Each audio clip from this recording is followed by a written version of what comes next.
Buenas tardes, hermanos. Qué gusto de estar con ustedes otra vez. Y hoy estamos aquí esperando que ustedes hayan pasado una semana bien bonita hasta ahora.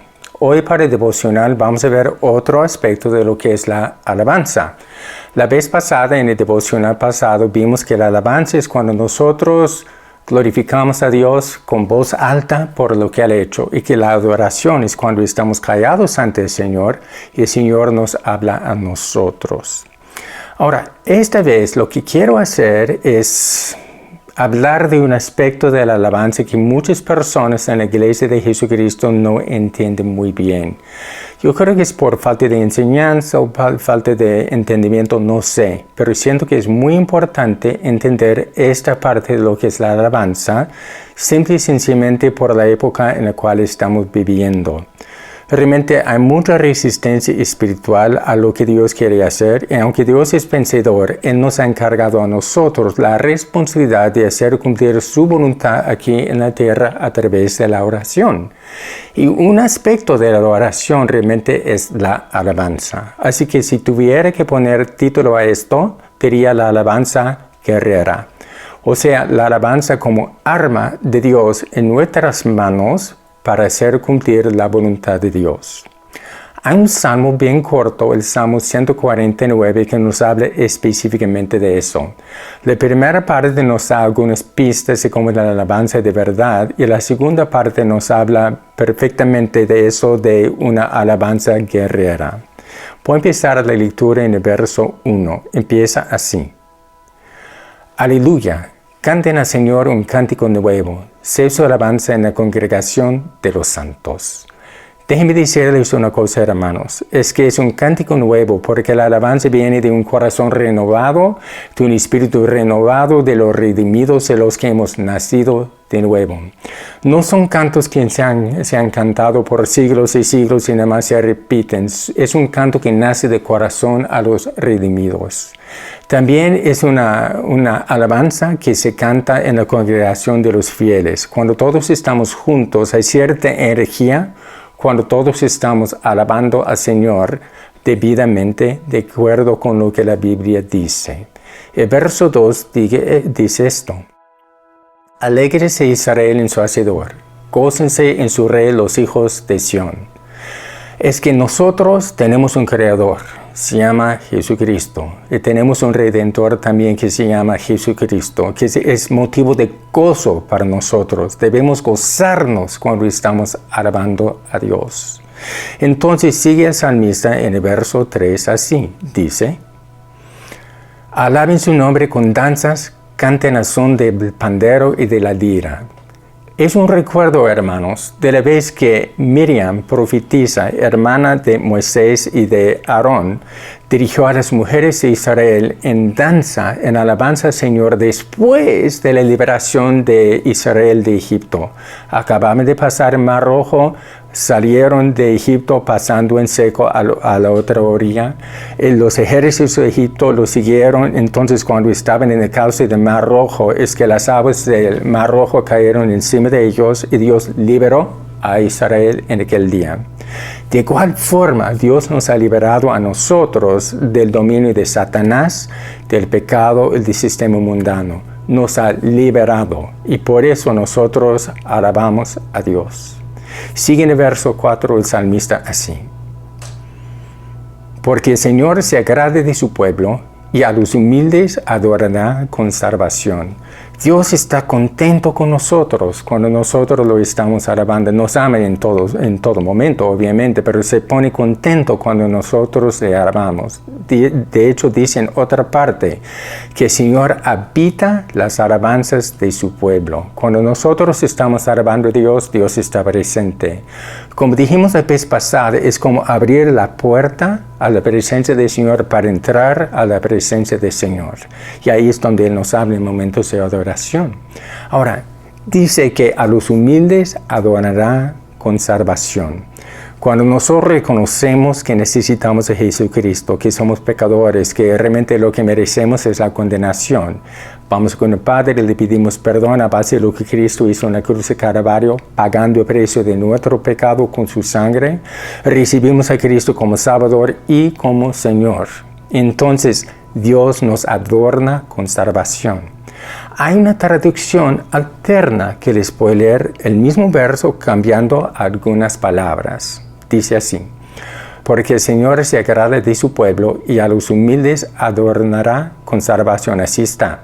Pero cambiando dice: porque el Señor se agrada de su pueblo, a los afligidos adornará con liberación. Lo que les quiero decir es esto, hermanos. Esta traducción es una variante de la traducción que leí al comienzo. Cuando nosotros los cristianos estamos afligidos económicamente, en cuestiones de salud, en cuestiones de matrimonio, de lo que sea, es el momento debido de alabar a Dios, porque cuando alabamos a Dios sin recibir la respuesta a nuestras oraciones todavía, es como que activamos la mano del Señor. El Señor no necesita mi alabanza para actuar, pero así lo dispuso Él. Vamos a ver más de esto en un momentito. Entonces, vamos a seguir la lectura. El verso 5 dice como sigue: los fieles se regocijarán con gloria, cantarán desde sus camas. Nosotros podemos alabar a Dios solos, o podemos alabar a Dios en la congregación de los fieles, de los santos. Pero la alabanza es algo que realmente vale la pena hacer. Entonces, el salmista cambia de tono. Aquí es donde entramos de pleno a esta idea, a este concepto de la alabanza como una arma del Señor que Él nos ha dado a nosotros para hacer cumplir su voluntad aquí en la tierra. El verso 6 dice así: exalten a Dios con su garganta y con espada de 2 filos en sus manos. ¿Cómo así? Cuando nosotros alabamos a Dios, debemos estar alabando a Dios de acuerdo con su palabra y hasta usando su palabra. ¿Y cómo así? Pablo nos dice en Colosenses 3:16. Les puedo leer este verso, es como larguito, pero vale la pena escuchar bien lo que dice Pablo. Dice: la palabra de Cristo habite abundantemente en ustedes, enseñándose y amonestándose los unos a los otros en toda sabiduría, con salmos, himnos y canciones espirituales, cantando con gracia a Dios en su corazón. Cuando nosotros alabamos a Dios con cánticos que realmente son salmos de la Biblia, estamos alabando a Dios con su palabra. Cuando nosotros alabamos a Dios con himnos, estamos alabando a Dios con esos himnos que son tradicionales en la iglesia, que vienen de vidas de personas que realmente tenían fe en Cristo. Y cuando nosotros alabamos a Dios con un cántico nuevo, esas son las canciones espontáneas que Dios nos da cuando estamos en alabanza. Pueden ser canciones en inglés, en español, en el idioma que usted hable, pero también en el lengua angelical, en lenguas. Ahora, quiero hacer una relación entre lo que es la oración y la alabanza.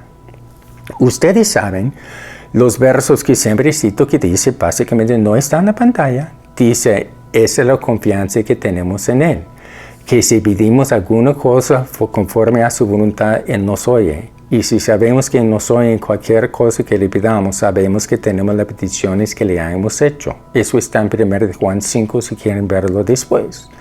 Ahora, la alabanza es una forma de orar. Cuando alabamos y oramos, mandamos el cielo. Y cuando adoramos, recibimos el cielo. Pero ahora estamos hablando de la alabanza como arma espiritual. Hay muchos ejemplos de esto en la Biblia. Es que a través de la alabanza de Israel se tumbó el muro de Jericó.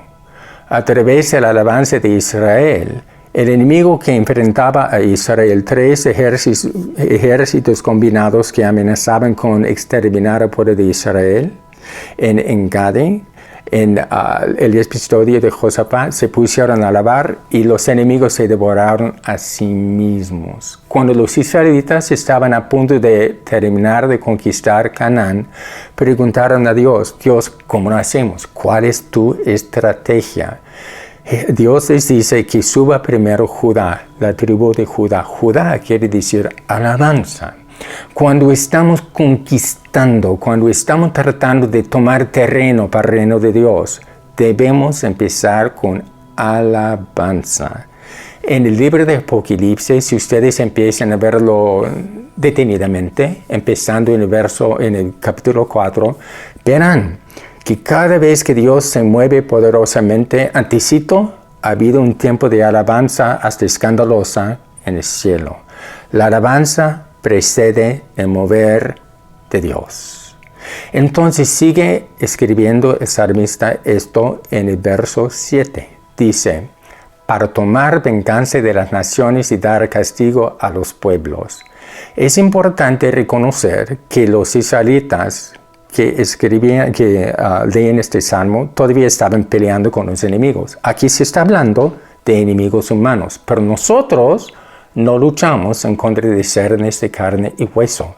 Nosotros estamos luchando espiritualmente. El enemigo no es la raza humana. El enemigo es Satanás, que tiene la raza humana ciega.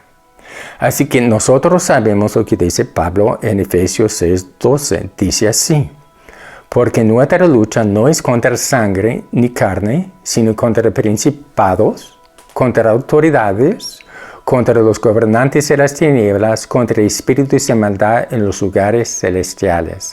Satanás y sus secuaces tienen su organización como una forma contrahecha de lo que son los ejércitos del Señor. Ya han sido derrotados, pero no resisten. Y a nosotros nos toca hacer cumplir, hacer visible lo que Dios ya ha decretado en el cielo. Y para hacer esto, Dios nos ha dado cierta cantidad de armas espirituales. ¿Cuáles son esas armas espirituales? Vamos a ver. Primero vamos a leer en 2 de Corintios capítulo 10, versos 3 a 5, que dicen así. Pues aunque andamos en la carne, no militamos según la carne. No podemos resistir a Satanás carnalmente, porque las armas en nuestra milicia no son carnales, sino poderosas en Dios para la destrucción de fortalezas. Una pequeña pausa, después vamos a ver el verso otra vez. Es que Dios nos ha encargado una armadura espiritual. La parte defensiva consiste en 5 piezas: el cinturón de la verdad, la coraza de la rectitud, el casco de la salvación, los pies calzados con la preparación del evangelio y de la paz, el escudo de la fe. Todo eso es para defendernos, para mantenernos en pie. Pero es que el reino de Dios avanza con violencia. El reino de Dios se toma violentamente. O sea, para tomar el terreno que es de Dios, en su nombre, tenemos que agredir al enemigo. Y para eso Dios nos ha dado 3 armas. Esas 3 armas son la palabra de Dios, que es la espada de 2 filos, la oración y la alabanza. Así que si vamos a tomar terreno, tenemos que orar, tenemos que alabar. Y todo eso a base y con la palabra de Dios. Ahora el salmista va a seguir en el siguiente verso textualmente así. Dice, para aprisionar a los reyes con grilletes, a sus nobles con cadenas de hierro. ¿Cuáles nobles? ¿Cuáles reyes? Para los israelitas estaban hablando de reyes enemigos, pero para nosotros estamos hablando de esos principados, autoridades, potestades y gobernantes. Es que cada lugar tiene cierta presencia de las fuerzas de las tinieblas y a la iglesia de Jesucristo le toca desalojar a esas cosas para que la presencia del Señor esté. Entonces, ¿cómo así? ¿Cómo vamos a hacer eso? En el nombre de Cristo, porque Cristo tiene toda autoridad sobre todas esas cosas. Pablo nos dice esto en Efesios 1, 20 a 22. Les puedo leer. Escuchen por favor. Dice así. Dios ejerció su fortaleza y su poder en Cristo cuando lo resucitó de entre los muertos y lo hizo sentar a su diestra en los lugares celestiales. O sea, el poder es el poder de la resurrección. Por encima de todo principado, autoridad, poder, señorío y todo nombre que sea nombrado. No solo en esta edad, sino también en la venidera. Aun todas esas cosas las sometió Dios bajo sus pies y lo puso a él por cabeza sobre todas esas cosas para la iglesia. ¿Cómo para la iglesia? Dios nos respalda cuando oramos y alabamos a base de la palabra de Dios, nos respalda con su autoridad. Él ha dispuesto que nosotros seamos embajadores suyos en esta tierra, proclamando la palabra de Dios, anunciando la voluntad de Dios, evangelizando. Entonces Dios nos respalda y los principados, potestades, autoridades no nos pueden resistir porque Dios nos respalda. Él está encima de todo. Cristo está encima de todo. Ahora, la realidad es que todo lo que Dios ha dicho se hará una realidad. Isaías 55:11 dice, así será mi palabra que sale de mi boca.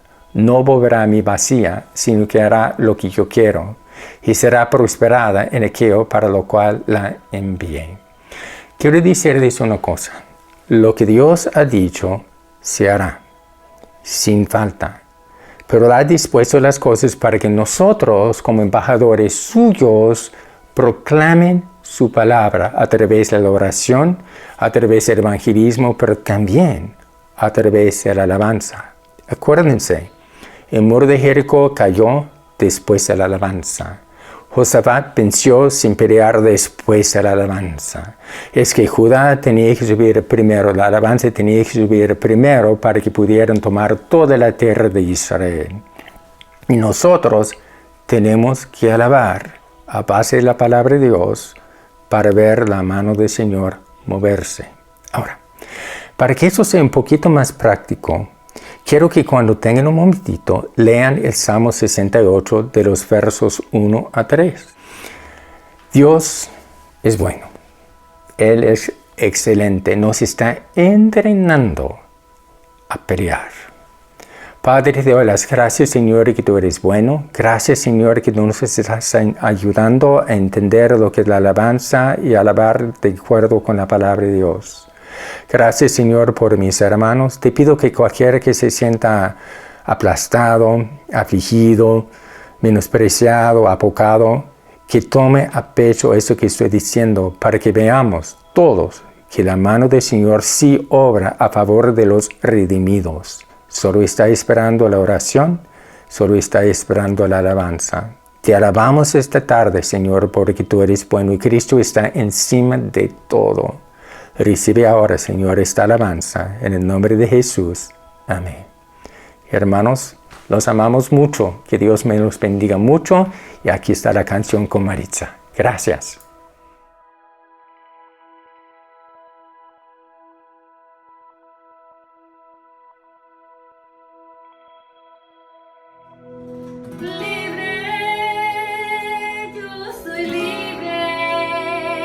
Para cantar, para danzar, para gozar.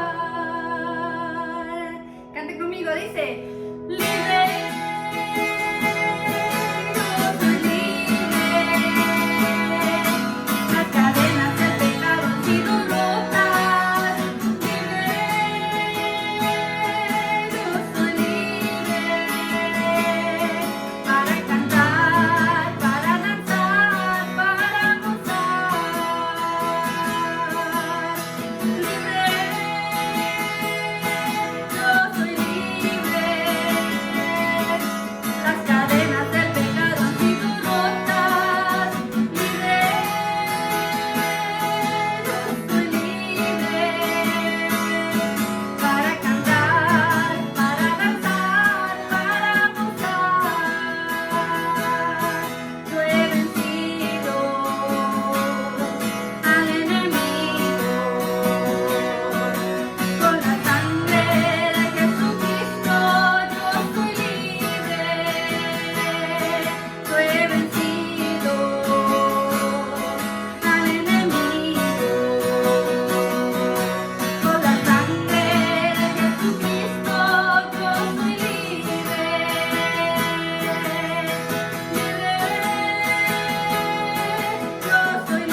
ahí pueden poner sus peticiones de oración, o si no, pueden mandárselas directamente al a Pastor Patrick en su celular. No se olviden de compartir estos videos para poder seguir compartiendo la palabra de Dios. Amén. Y lo hacemos con cariño, así que los esperamos el domingo.